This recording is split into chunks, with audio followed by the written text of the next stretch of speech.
Meus irmãos, eu vos saúdo com a paz do Senhor, amém? Podem tomar assento, por gentileza. Glória a Deus.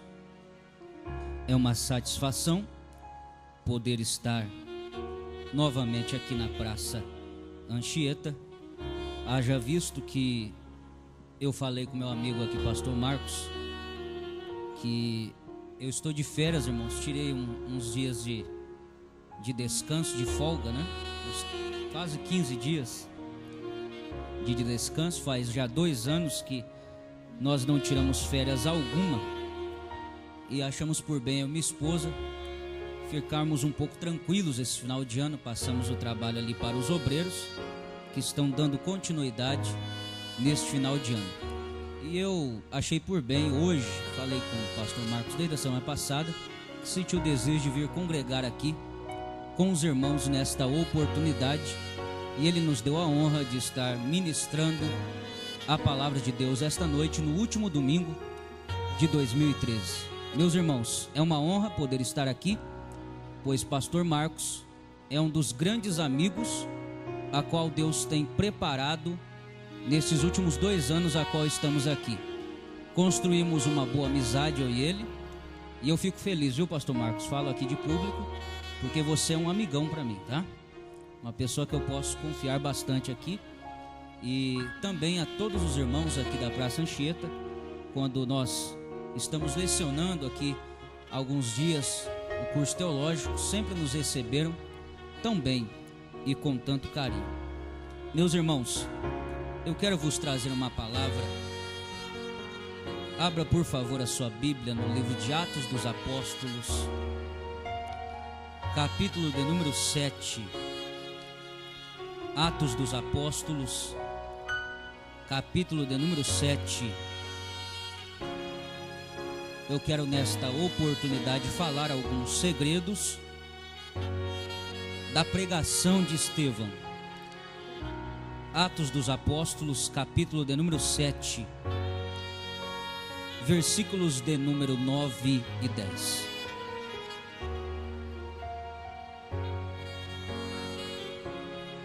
Glória a Deus. Atos dos Apóstolos, capítulo de número 7. Nós vamos ler os versículos de número 9 e 10. Os irmãos que acharam, digam amém, por gentileza. E os patriarcas, movidos de inveja, venderam a José para o Egito. Mas Deus era com ele, e livrou-o de todas as suas tribulações, e lhe deu graça e sabedoria ante Faraó, rei do Egito, que o constituiu governador sobre o Egito e toda a sua casa. Amém. Meus amados irmãos, o imprescindível e também conhecido diácono Estevão, um homem que teve um ministério curtíssimo dentro da Bíblia, mas também cheio de poder, de unção do Espírito, teve em seus últimos momentos de vida, um desafio, a qual a Bíblia nos informa. Eu quero lhe mostrar isso à luz da Bíblia. Por favor, acompanhe comigo, capítulo 6, versículo de número 9 de Atos. Estevão está para enfrentar quatro grandes seitas que existiam dentro do judaísmo, que se levantaram na sinagoga contra ele. Os irmãos que estudam toda a história judaica sabem que havia 70 cadeiras cativas na sinagoga, mas uma dessas cadeiras ficava vazia. Essa cadeira ninguém poderia sentar, porque era a cadeira de Moisés. Então, somente 70 anciões ficavam sentados nesta cadeira, deixando uma vaga. E a Bíblia diz que 4 grandes seitas se levantaram. Se levantaram os libertinos, os sirineus, os alexandrinos e os da Cilícia. São 4 grupos que se levantam contra a mensagem de Estevão. Porque a Bíblia diz que a mensagem de Estevão era uma mensagem cheia de poder, de sabedoria, de ciência, a qual eles não conseguiam resistir à inteligência que havia sobre Estevão e o Espírito Santo que lhe repousava sobre ele. Estes 4 grandes grupos, irmãos, são existentes ainda hoje nas nossas igrejas. O primeiro grupo que se levanta contra ele é o grupo dos libertinos. Eu não preciso nem dar muito significado. Grupo dos libertinos é o grupo dos que são modistas, é o grupo dos que são hedonistas, aqueles que vivem no desejo desenfreado da carne e fazem tudo aquilo que lhe apraz e o que lhe vem ao coração. Porque na verdade a Bíblia chama nós de libertos, não de libertinos. Aquele que é libertino, ele não respeita a autoridade. Aquele que é libertino não tem um pastor que ele rege. Aquele que é libertino, nem Deus, ele também ouve. E essa é a primeira classe que Estevão enfrenta, a classe dos libertinos. Tem a segunda classe, que é a classe dos sirineus. Os sirineus são aqueles que vivem pelas obras de seu pai, isto é, o meu pai é um grande pastor, o meu pai trabalhou nessa igreja, o meu pai edificou muitas coisas, o meu pai manda neste lugar. Ele vive das obras do pai dele, mas ele em si não tem obras alguma. E existem pessoas que são assim dentro da igreja. É porque meu pai fundou esta igreja, é porque minha mãe orou aqui, é porque alguém fez alguma coisa aqui, sendo da minha parentela. Pastor Marcos, este grupo é o grupo dos sirineus. É o grupo da família que quer mandar na igreja, que quer reger os padrões e os ditames que existe um pastor a qual está regendo aqui. Tem o terceiro grupo, o grupo dos alexandrinos. Os alexandrinos são aqueles que consultam os papiros. Os alexandrinos são aqueles que têm a inteligência, a sabedoria. São também considerados do grupo de Apolo, porque são os teólogos. Com eles ninguém pode. Eles são os mais inteligentes do que os outros, e ninguém presta para eles. Ninguém presta para eles dirigindo o culto, ninguém presta para eles pregando, ninguém presta para eles louvando, ninguém presta para eles dando saudação, ninguém presta para eles dando palavra, porque eles se acham o rei da cocada preta e o dono da razão. Este é o grupo dos alexandrinos. Mas existe o quarto grupo, e este quarto grupo, meus senhores, é o pior grupo que tem. São os cilicianos. Você sabe que máfia veio da Cilícia? Os italianos, os sarracenos.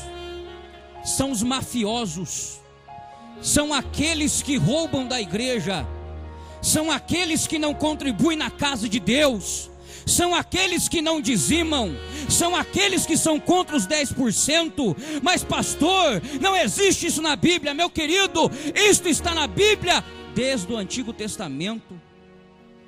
Como o senhor prova isso? Eu provo em Isaac e provo em Jesus. Porque quando Jesus falou assim: você vai colher 30, 60 e 100. E a Bíblia diz no Antigo Testamento: e Isaac plantou e colheu 30, 60 e 100. Mas a lógica deveria ser 30, 60 e 90.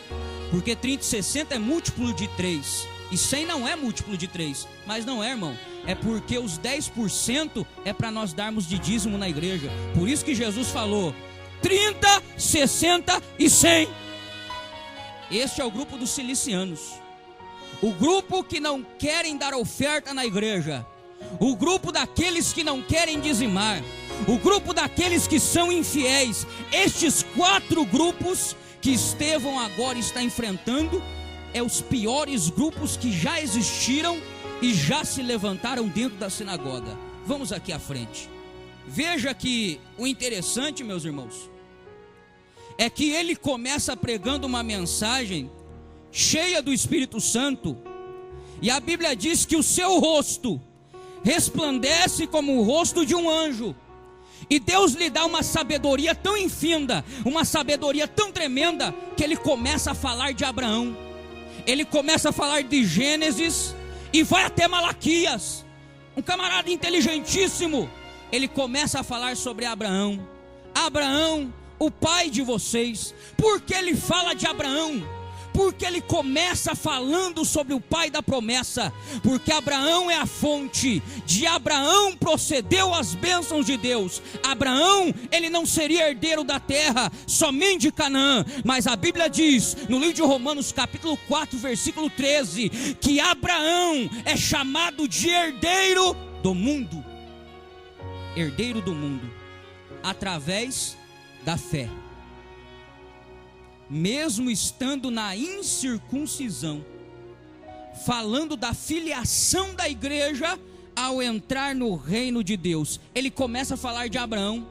E por que ele fala de Abraão? Porque Abraão, irmão, é o cavador de poços. No pé de Abraão tinha a fita métrica de Deus. Aonde ele passava, Deus marcava. Aonde ele andava, Deus marcava. Abraão pisou aqui, Deus marcou. Abraão pisou aqui, Deus marcou. Abraão pisou ali, Deus marcou.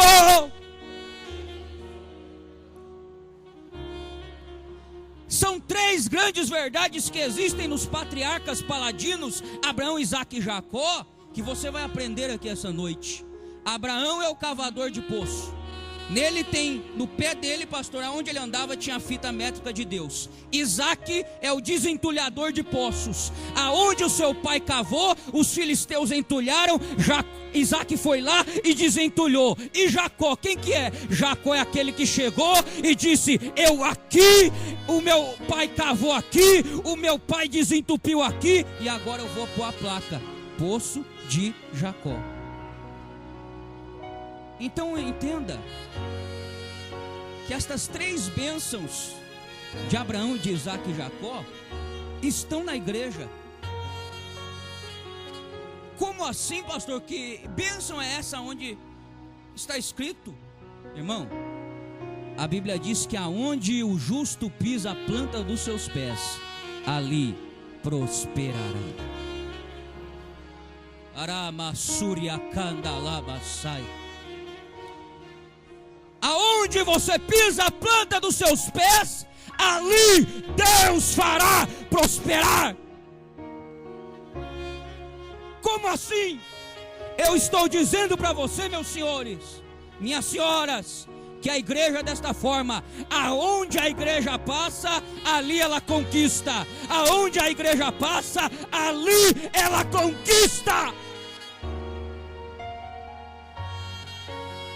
Mas a bênção de Isaque, qual que é?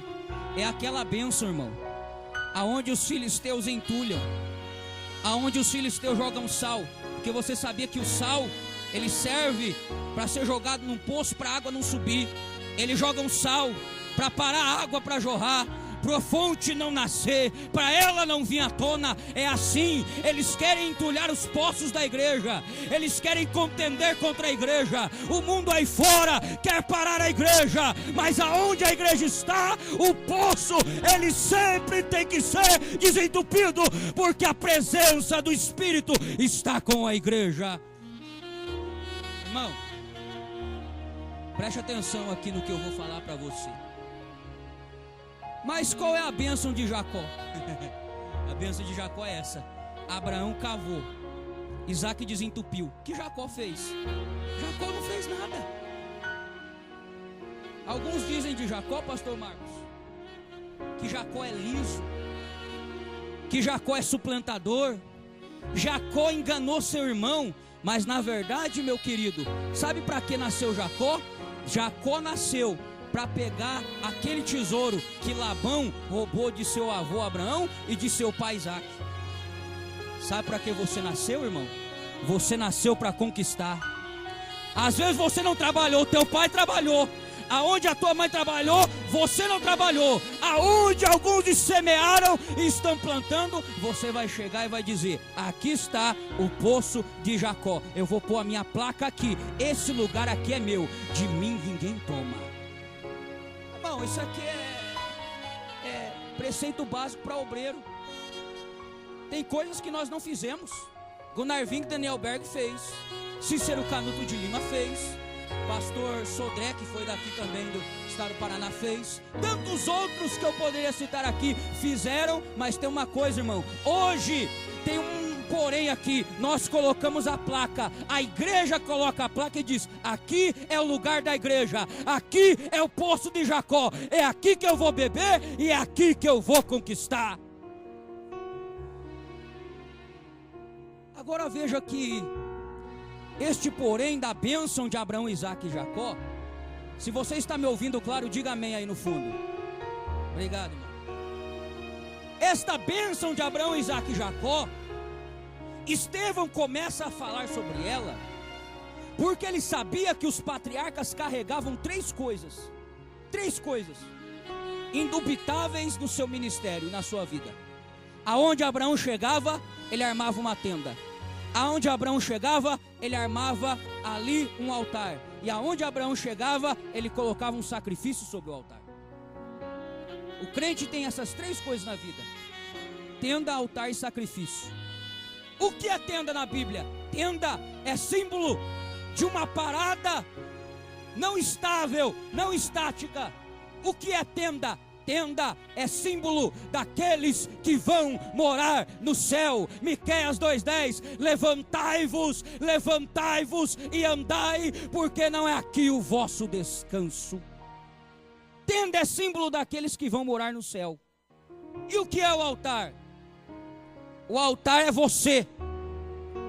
E o que é o sacrifício?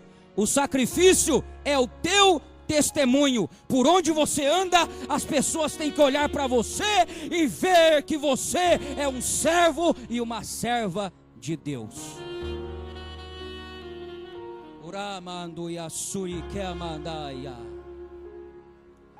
Meus irmãos, nós estamos chegando a uma época perigosa.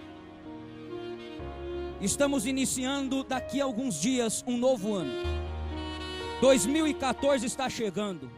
Uma era digital, uma era que está sendo totalmente tecnologizada, totalmente modernizada. Nós estamos, irmãos, vivendo um momento tão tremendo da história, que vocês que têm Facebook, eu também tenho, tem Twitter, tem Instagram, sabem que até 2020, mais de 700 quinquilhões de informações pessoais sobre nós estarão na rede. Sabe o que é 700 quinquilhões, irmão? É 5 vezes os grãozinhos de areia da praia contados um a um. Nós estamos vivendo uma era aonde estão perdendo os valores, aonde estão perdendo a identidade. Daqui uns dias eu vou ter que fazer uma entrevista. Eu estou procurando crente pentecostal. Eu estou procurando alguém que é cheio do Espírito Santo. Eu estou procurando alguém que não quer se conformar. Eu quero saber aonde está. Ai, anda, suíquia. Tem muita gente que não quer mais ir para o céu. Tem muita gente que não quer mais dar testemunho. E tem muita gente mais que não tem vida no altar. Mas hoje o Espírito Santo está falando. Amanda Surya Kamandala.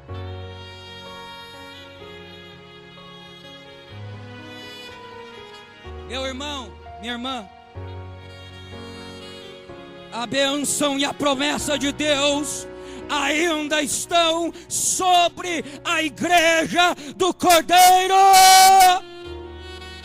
Receba sobre a tua vida força para 2014.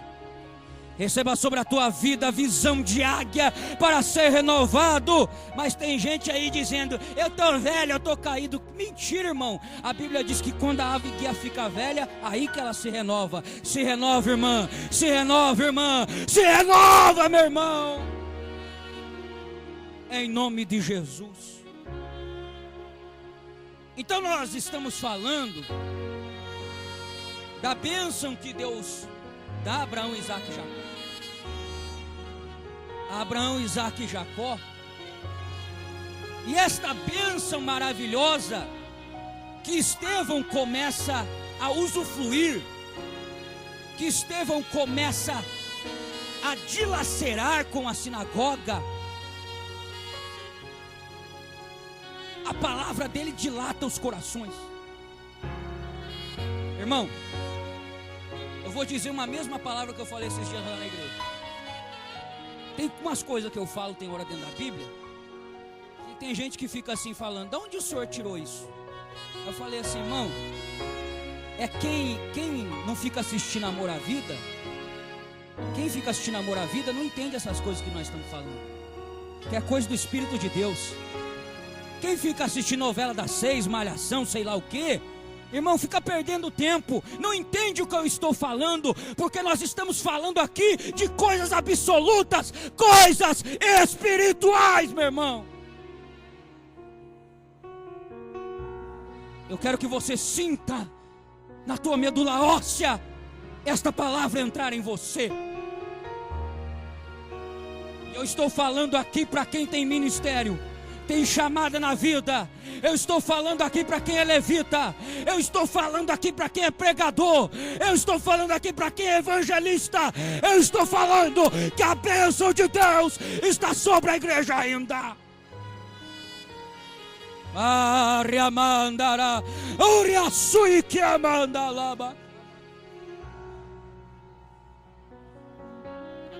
Então veja aqui, preste atenção, irmão, que eu vou falar aqui para você é algo extraordinário, irmão. E a Bíblia diz que de repente ele pula de Abraão, teria que ser Abraão, Isaac e Jacó na pregação dele, pode olhar aí na Bíblia, mas ele pula de Abraão para José. De Abraão ele vai para José, ele pula para José, e ele faz. Obrigado. Isso é de Deus. Valeu. Isso é de Deus que vai acabar minha voz daqui a pouco. Ele pula de repente de Abraão para José. O senhor parou já para reparar isso, pastor? Por que ele não fala Abraão, Isaac e Jacó? Ele pula Isaac, ele pula Jacó, ele vai para José. E ele começa a dizer: não, deixa assim que tá de Deus esse negócio. E os patriarcas, movidos de inveja, venderam a José para o Egito, mas Deus era com ele.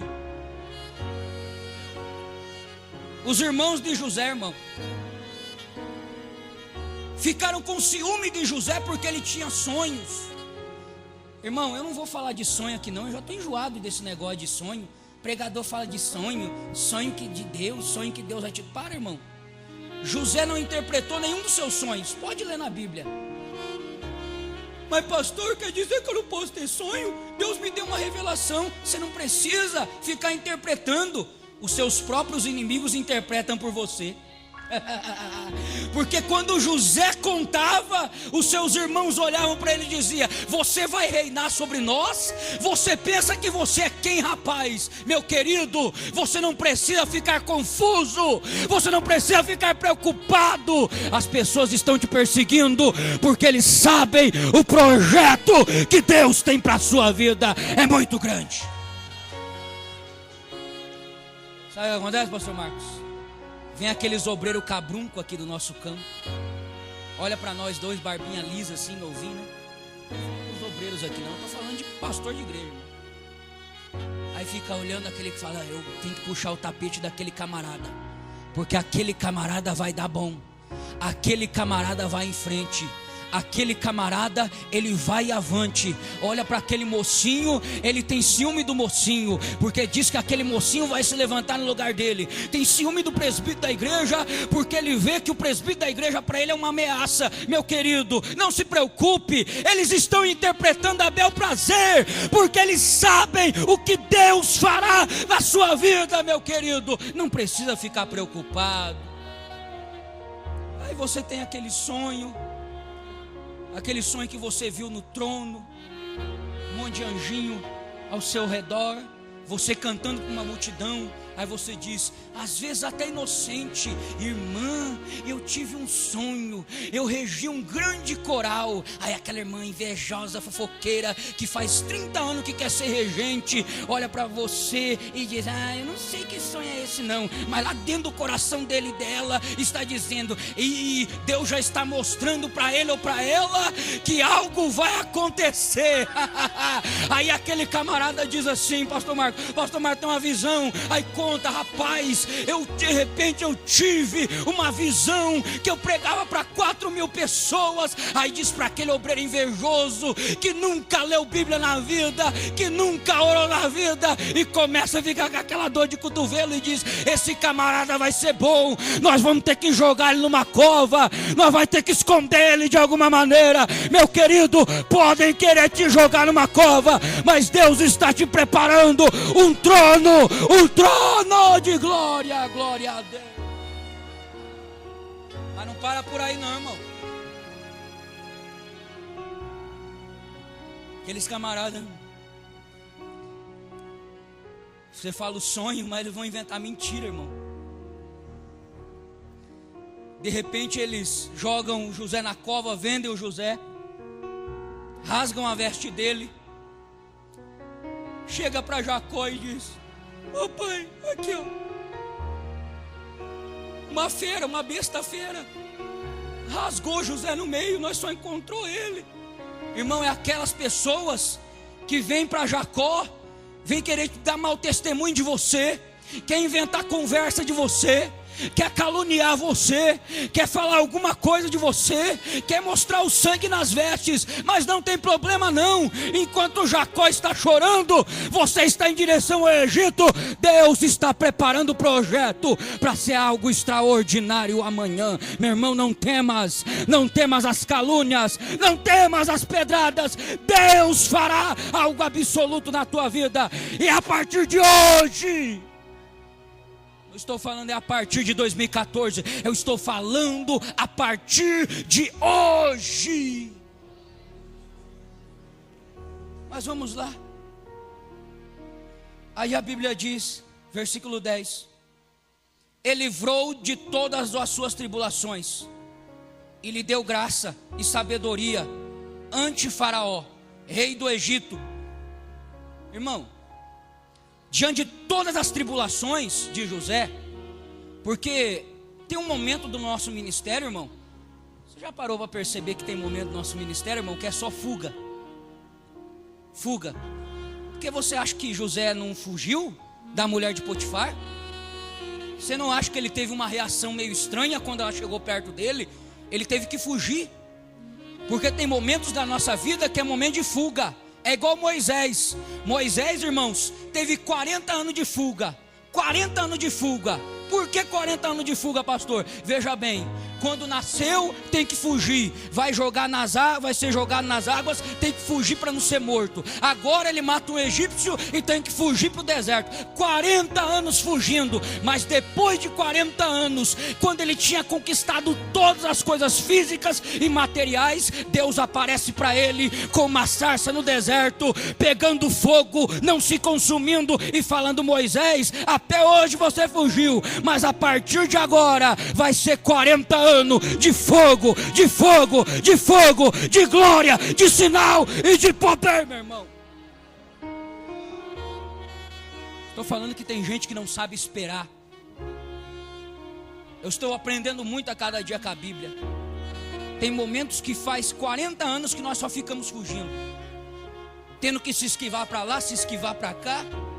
40 anos aprendendo, 40 anos no Egito, sabia de tudo: matemática, aritmética, geometria, biologia, tudo que você pensar, Moisés sabia. E tem uma coisa, irmão, ele teve que ser mandado para o deserto para esquecer quem ele era. Mas por que esquecer quem ele era? Irmão, veja bem que quando ele foge do Egito, capítulo 2 de Êxodo, ele chega, salva as 7 filhas do sacerdote de Midian, que era o Jetro. Veja bem que quando ele salva, as meninas chegam na casa e dizem: pai, um egípcio nos salvou. Ele estava vestido, irmão, como um egípcio, aquela serpentinha na cabeça, sandália do Egito, indumentária do Egito, 40 anos tentando esquecer. Aí agora ele vai para uma escola, a escola de Jetro. E a escola de Jetro é duro, irmão. A escola de Jetro tem que aprender a pastorear a ovelha, o bichinho mais manso que existe na terra. Tem que aprender a ir para o deserto, ficar em 45 graus centígrados ao dia. A escola de Jetro é difícil, 40 anos no deserto. E quando ele chega na península do Sinai, Deus queria se mostrar para ele, mas ele ainda não tinha arrancado aquela indumentária do Egito. Ele ainda não tinha tirado do seu coração. Prova, pastor. Prova. Quando ele chega no pé do Monte Sinai, o que a Bíblia diz que Deus manda ele fazer? Tirar. Por que a sandália? Porque a sandália era do Egito, irmão. Urashiabakandara. Ninguém pode pisar em terreno santo se não tirar a sandália do Egito dos seus pés. Tem pessoas que vieram para a igreja, mas não tiraram o mundo de dentro de si. Maria Massuria Kamandala. A indumentária parece que ainda está em você. Parece que tem aquela serpentinha aqui na tua cabeça. Mas Deus hoje está te convidando. Entra na minha casa, entra na minha presença. Tira a sandália, porque aqui o lugar é santo. Aqui a minha presença vai se manifestar. Aqui eu vou fazer. Estou falando, irmão, que é real. Aí até hoje, aquelas pessoas ficam preocupadas, ficam tristinhas. Deus não me usou ainda. Faz 30 anos que eu estou na igreja, faz 40 anos que eu estou na igreja, mas faz 40 anos, irmãos, que ele ainda está com a indumentária do Egito. Deus está falando com ele na madrugada, eu não levanto. Deus está querendo fazer você levantar para você orar, eu não aguento meu sono. Deus está querendo que você leia a Bíblia, eu não leio. Então como você vai pregar, rapaz? Como você vai fazer a obra de Deus se você não levanta? Mas Deus está dizendo hoje: tira a sandália do pé, porque eu quero falar com você. É na sarça ardendo de fogo. Vamos voltar para José, porque eu quero terminar esse negócio aqui. É muito lindo, irmão. Então José teve o seu momento de fuga. Deus o livrou de todas as suas tribulações. Reparem bem que José é uma das maiores tipologias de Jesus na Bíblia. Na sua vida, ele é tipologia de Jesus. Na sua morte, ele é tipologia do Espírito Santo. Isso eu não vou falar agora. Porque ele é uma tipologia perfeita de Cristo. Primeiro, ele é injuriado pelos seus irmãos, vendido pelos seus irmãos. Ele vai, paga um preço alto, tribulação terrível, e é colocado no trono como rei da terra. Assim é Jesus, irmão. Jesus vendido, atribulado, mas ele herda um nome que está sobre todo nome, a Bíblia diz. Agora veja bem, que Deus o livrou de todas as tribulações e lhe deu graça e sabedoria. Como Deus faz isso com Jesus? Deus faz isso com Jesus porque no capítulo 11, versículo 2 do livro de Isaías, a Bíblia diz que os 7 ministérios do Espírito estavam sobre Cristo. Veja lá, são 7 Espíritos, que é o mesmo Espírito Santo, operando de 7 formas na vida de Jesus. Que Espírito é esse? A Bíblia diz que é Espírito do Senhor, Espírito de sabedoria, Espírito de inteligência, Espírito de conselho, Espírito de fortaleza, Espírito de conhecimento e Espírito de temor. O Espírito Santo estava contínuo na vida de Jesus, o livrando de todas as tribulações e obras do diabo. Este mesmo Espírito Santo que estava em Cristo está hoje na igreja, e hoje ele te dá conhecimento, temor, poder, sabedoria, ciência, conhecimento, para você ser livres das obras do inimigo. Glória a Deus. Aleluia. Vamos continuar aqui. A Bíblia diz que veio sobre fome, sobre o país, tribulação, e eles tiveram que partir para o Egito. Por que eles tiveram que partir para o Egito? Para se cumprir a profecia messiânica. Porque agora Jesus é rejeitado pelos seus irmãos na primeira vinda. Onde o Senhor prova isso? Veja aqui, ó. Mas tendo ouvido Jacó que havia trigo no Egito, enviou ali nossos pais a primeira vez. A primeira vez os irmãos de José são levados até ele. Eles não reconhecem a José. É a mesma coisa Jesus. A Bíblia diz: veio para que era seus e os seus não o receberam. Mas a segunda vez a Bíblia diz: e Jacó enviou uma segunda vez, e ele se fez conhecer aos seus irmãos. Irmão querido, existe aqui dentro deste versículo uma das maiores revelações da Bíblia. Porque quando vier a tribulação para os judeus, capítulo 14 de Zacarias, eles vão clamar, porque vai cair sobre eles um espírito de graça e de súplica, e eles vão clamar, pedindo Messias, pedindo Salvador. E a Bíblia diz que Jesus virá naquele dia, e os seus 2 pés estarão no Monte das Oliveiras, e o Monte das Oliveiras se fenderá, e acontecerá a batalha do Armagedon. E ali Jesus, com a espada de sua boca, vence a todos os inimigos. Bom, estou falando para você aqui uma revelação bíblica tremenda. Mas para eu encerrar no que eu vou falar aqui, eu tenho 5 minutos, é sobre a promessa que José faz. Porque, como eu disse, pastor Marcos, na vida ele é uma tipologia de Jesus, em vida. Na morte ele é uma tipologia do Espírito Santo. Como? Se você abrir a sua Bíblia em Gênesis capítulo 50, versículos 24 e 25, a Bíblia diz que quando José estava no seu leito de morte, ele estava já para morrer, ele vê até a 3ª geração de seus netos, ele faz uma promessa, uma profecia.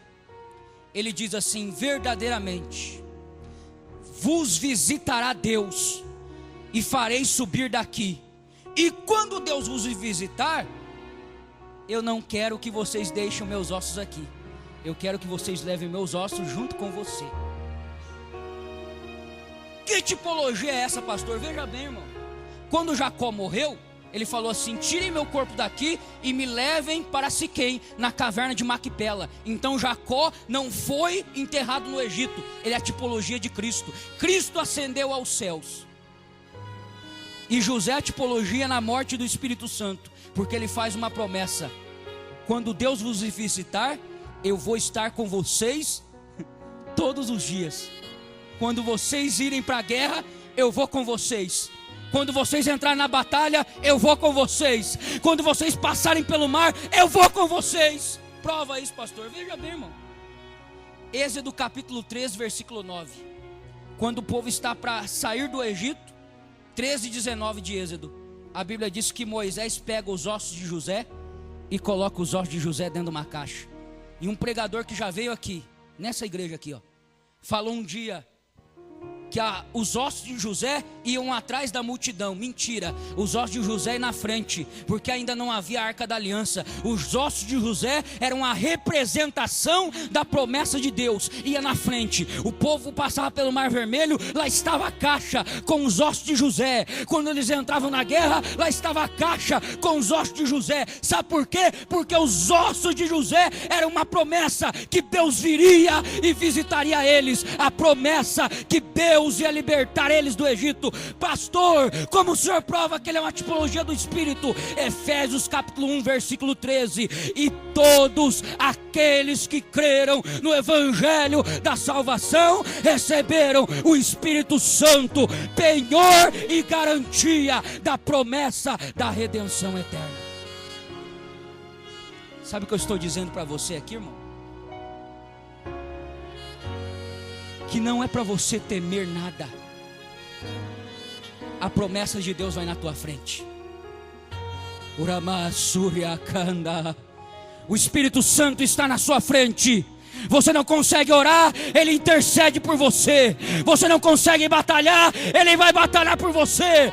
O Espírito Santo da verdade, Ele vos fará lembrar de tudo o que eu vos falei. E qual é a promessa? A promessa é que nós vamos chegar em Canaã, e ela é logo ali, e o Espírito Santo está conosco.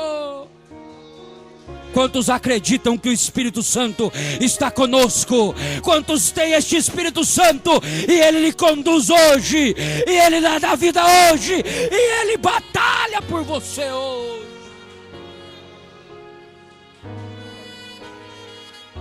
Vamos ficar em pé, por gentileza, irmãos.